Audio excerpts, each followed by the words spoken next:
Alexandre Dubé. Ouais, ben ça brasse en politique, même pendant les vacances de la construction. Le Parti libéral du Québec qui montre la sortie à un candidat qui avait multiplié au fil des ans des publications violentes, des insultes sur les réseaux sociaux. C'est l'acteur Michel Savard qui devait se présenter dans Gouin. Finalement, ben, il se présentera pas. Rodolphe Osny est analyste politique. Bonjour Rodolphe. Bonjour Alexandre. Est-ce que dans ton esprit, le parti n'avait pas le choix d'y montrer la porte, là? Oui, ça devenait difficile quand on commence à dire que le parti de Paul Saint-Pierre Plamondon, le Parti québécois, et les membres du Parti québécois sont des petits nazis sans envergure. Quand il a commencé à dire on va débattre avec une batte de baseball, écoutez, je pense que c'était en tout cas très, très difficile pour le Parti libéral du Québec de le maintenir, surtout que, écoutez, on parle beaucoup du discours haineux. Vous imaginez si on avait gardé comme ça un candidat qui tient de tels propos. Donc, écoutez, c'était pas une bonne journée hier pour le Parti libéral du Québec. Ce sera pas une bonne journée aussi aujourd'hui pour le Parti libéral du Québec, mais on va en parler sur un autre sujet. Mais oui, hier, ça a quand même monopolisé beaucoup l'attention parce qu'au début, ils l'ont défendu d'une certaine façon en disant qu'ils étaient au courant d'une publication, qu'ils s'étaient excusés comme ça en matinée, mais ensuite qu'on a vu plusieurs autres captures d'écran de commentaires qu'il avait fait dans le passé, ben écoutez, c'était devenu intenable et finalement, vers 5 heures, on a appris que M. Savard d'Angouin ne sera plus candidat pour le Parti libéral du Québec, mais ça donne pas encore une bonne image du Parti libéral comme ça. C'est un autre départ. On est rendu, je pense, à 4 candidats qui, de façon volontaire ou se font montrer la porte comme candidat du Parti libéral du Québec. C'était pas une bonne journée. Mais c'est que ça fait amateur, Rodolphe, sincèrement, là. Puis, tu sais, il y a certaines de ces publications-là qui datent d'il y a quelques mois à peine. Il y en a qui remontent il y a quelques années, notamment une en 2012. OK? À l'époque, il était contre le Parti libéral, OK?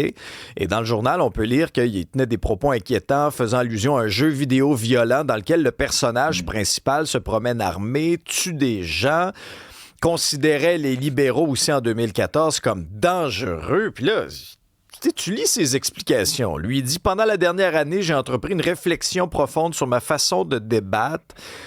En relisant plusieurs années de publications sur mes réseaux sociaux, je me suis retrouvé devant une évidence difficile. Celui que je devais d'abord remettre en question, c'était moi-même. » Mais Rodolphe, explique-moi une affaire. Comment ça se fait qu'il n'y a personne au Parti libéral qui a allumé, qui a fait des vérifications diligentes, là? Si les journalistes les ont trouvées, les publications puis les captures d'écran, je peux pas croire qu'il n'y a personne au sein du... Il y a des comités de vérification là, au sein des partis politiques. Rodolphe, tu as travaillé, toi, dans les coulisses, là? Oui, tout à fait. Tout d'abord, c'est une question volontaire. Ça veut dire c'est normalement les candidats qui disent exactement s'ils ont des squelettes dans le placard et qui proactivement, comme ça, moi je me souviens pour nos candidats, puis moi-même j'ai été candidat, on doit répondre à des très très longs questionnaires. Et oui, ensuite, normalement, ben il y a une équipe qui fait exactement ce travail-là de chercher est-ce qu'il y a comme ça des déclarations qui peuvent mettre le chef dans l'embarras, parce que c'est ça qui arrive. Mais là, c'était gros. Ça veut dire quelqu'un comme ça ne peut pas être député, ne peut pas se présenter, qu'on a cette définition du débat public, d'inciter à la violence, d'avoir un discours haineux. Écoute, on peut pas utiliser juste le mot nazi. Ça veut dire, déjà là, quand on utilise le mot nazi, on sait que on a déjà perdu la conversation. Et oui, je pense que le Parti libéral n'aurait même pas dû, comme ça, le laisser être candidat. C'est sûr que c'est dans un comté qu'il ne peut pas gagner, mais ça veut dire, ça fait encore mal paraître le Parti libéral juste d'avoir accepté puis d'avoir comme ça pendant une journée. C'est comme on dit en politique, ils ont perdu la journée parce qu'ils ont dû se défendre sur ce candidat-là qui, honnêtement, n'a pas sa place en politique. Il y a Régis La Gaspésie qui nous demande « Mais où est Charlie dans tout ça? » Ben, il fait du jogging. Surtout que oui, hier, il y a une publicité qui a été lancée, une publicité que je peux appeler ça bon enfant, ou en fait, moi aussi, j'ai eu ce réflexe-là, parce que dans cette publicité, monsieur Charles Milliard dit « Je suis là ». On se demande depuis plusieurs semaines où est Charlie, comment ça se fait que le chef du Parti libéral, il n'y a pas eu plus de visibilité médiatique, pourquoi il n'y a pas eu plus de publicité, parce que le problème, Ben, il vient pas, c'est qu'on connaît... Oui, mais c'est ça. Pas de visibilité, il vient pas. Et surtout, on ne sait pas pourquoi il est en politique, qu'est-ce qu'il veut faire. On appelle ça une trame narrative. Le problème en politique, c'est que si on ne se définit pas soi-même, c'est nos adversaires qui vont nous définir. Et là, on a vu que, bon, ils ont fait cette publicité, c'est bon enfant, mais ça répond pas quand même aux questions de fond. Pourquoi M. Milliard est en politique et surtout, qu'est-ce qu'il veut faire? C'est bon enfant, mais tu sais, il y a des langues sales comme nous autres, qui vont retourner ça en disant il est où Charles? On ne sait pas, on le voit pas.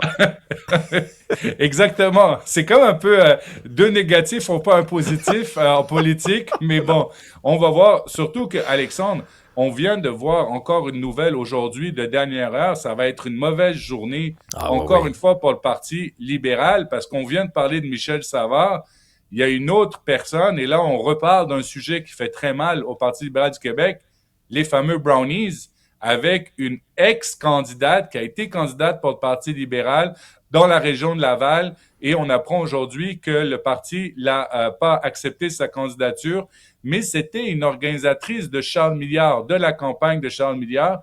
Et surtout, ce qu'on apprend dans cet article, c'est que le directeur général des élections et l'UPAC l'a rencontré le 4 juin. Ça veut dire que l'enquête sur les brownies se poursuit, qu'il y a encore des rencontres qui sont en train d'être faites. Le Parti libéral a décidé de ne pas la prendre comme candidate, malgré le fait qu'elle avait été candidate à la dernière. Il parle de tolérance zéro. Mais ça aussi, ça a fait de l'ombrage, encore une fois, à Charles Milliard, malgré sa publicité bon enfant, parce qu'on reparle encore ce matin des brownies pour le Parti libéral du Québec. Et on rappelle aux gens qu'on ne sait toujours pas qu'est-ce qui s'est passé et on n'a toujours pas eu à la fois le rapport du directeur général des élections et de savoir si l'UPAC ou pas va porter des accusations. Non, puis elle, ce matin, dans cet article du journal, accuse même le Parti libéral de s'attaquer à son intégrité en l'associant au texto sur les brownies, en déterrant le passé trouble de son conjoint qui, rappelons-le, toutefois n'a jamais fait face à des accusations. Là, c'est pas simple. Bon, Christine Fréchette, elle a prolongé le mandat de celle qui est à la tête d'Investissement Québec, mais ça survient à 3 mois des élections, Rodolphe.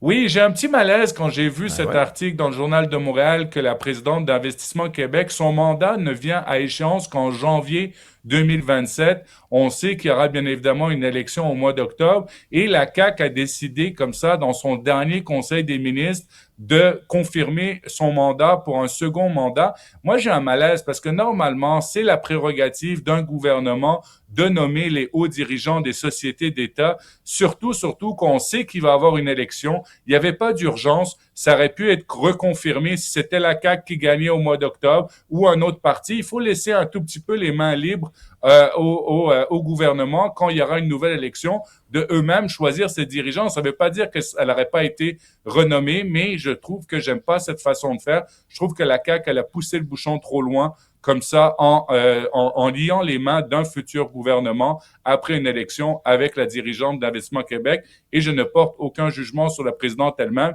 Je dis juste que de façon théorique, ça devrait être le prochain gouvernement qui choisit ou pas de renouveler ce mandat.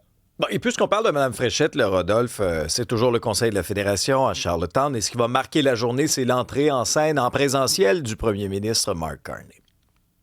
Oui, donc les premiers ministres sont à Charlottetown. Ça fait plusieurs jours qu'ils discutent, mais là, entrée en scène, comme tu viens de le dire, Alexandre, M. Carney qui va se déplacer, qui va être à l'île du Prince-Édouard, parce que les premiers ministres ont aussi beaucoup de questions à savoir qu'est-ce qui va se passer, quelle est la stratégie de M. Carney. Je pense qu'ils vont pouvoir l'entendre là de sa bouche, parce qu'on l'a vu hier, un Doug Ford d'un côté qui dit, écoutez, moi, je peux pas me battre seul comme ça contre les États-Unis, versus d'autres premiers ministres qui disent qu'il faut laisser la place à la négociation, de ne pas comme ça augmenter la température. On va en tout cas voir quelle va être l'explication de M. Carney et surtout si les premiers ministres vont ressortir de cette réunion plus confiants en termes de est-ce que le Canada a la bonne stratégie et est-ce que l'approche de M.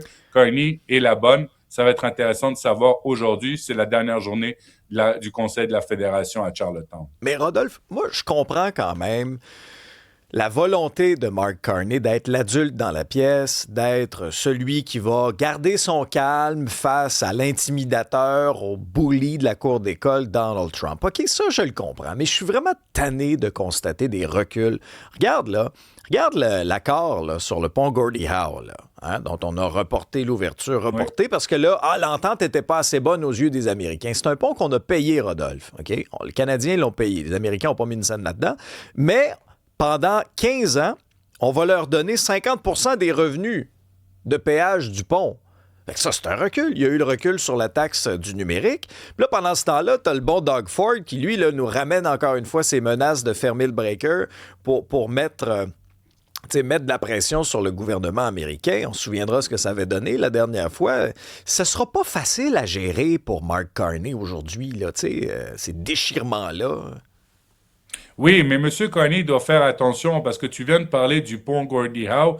M. Carney a, disons, une vérité élastique parce qu'au début, il ne nous a pas donné exactement tous les détails. Donc, c'est pour ça que M. Carney doit faire attention et les personnes les plus importantes à convaincre sont les premiers ministres des provinces parce que chacun doit, comme ça, défendre son intérêts. Le Québec, faut le dire, a été frappé durement. On a, comme ça, les tarifs sur l'acier, on a les tarifs sur l'aluminium, on a les tarifs sur le bois d'œuvre. Ça fait mal au secteur de la foresterie. Oui, l'Ontario, bien évidemment, s'est aussi fait frapper sur l'automobile, mais il va falloir que le premier ministre arrive d'abord à convaincre et à garder ce front uni, ce fameux Équipe Canada. On va voir si les premiers ministres vont être convaincus en sortant de cette réunion. Oui, est-ce que M. Carney est dans une situation difficile? Tout à fait. Mais est-ce que le Canada aussi, maintenant que cet accord ou qu'on a plus ce qu'on appelle la protection de l'accord de libre-échange, parce que souvenons-nous, M. Carney, au début, avait dit on a le meilleur deal par rapport aux autres pays. Si ces tarifs de 50% dans 30 jours viennent en application, ce ne sera plus le cas, en tout cas, parce qu'il y aura 500 produits de plus qui seront frappés par les tarifs. Il n'y a personne qui fait 50% de marge de profit, en tout cas en exportation. Même si on arrive à avoir un accord à 20 ou à 30, on ne pourra pas non plus crier victoire. Hey, merci Rodolphe. Salut.